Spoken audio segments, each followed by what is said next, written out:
शिरोगाङ्गवासं जटाजूटभासं मनोजादिनाशं सदा दिग्विकासं हरं चाम्बिकेशं शिवेशं महेशं शिवं चन्द्रभालं गिरीशं प्रणौमि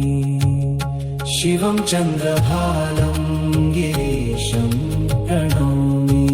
गिरीशं प्रणौमि गिरीशं प्रणौमि सदा विघ्नदारं गले नागहारं मनोजप्रहारं तनौ भस्मभारं महापापहारं प्रभुं कान्तिधारं शिवं चन्द्रभालं गिरीशं प्रणौमि शिवं विश्वनाथं प्रभुं भूतनाथं सुरेशादिनाथं जगन्नाथनाथं रतिनाथनाशं करं देवनाथं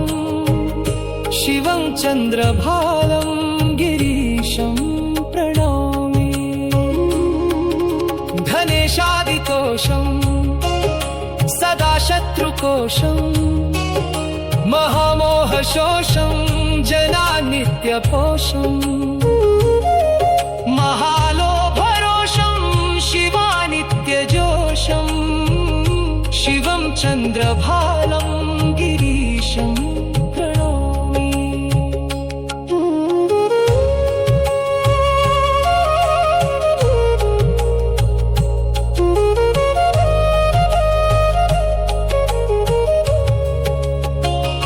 ललाटे च बालं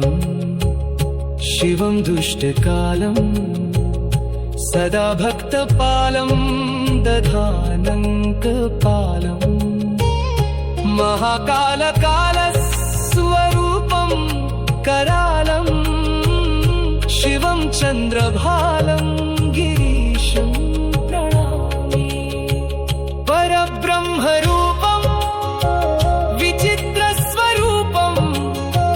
सुराणां सुभूपं महाशान्तरूपं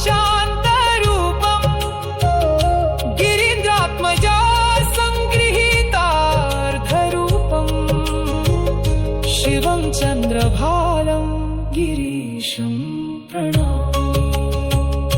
सदा गङ्गापानं सुमोक्षादिदानं स्वभक्तादिमानं प्रभुं सर्वज्ञानं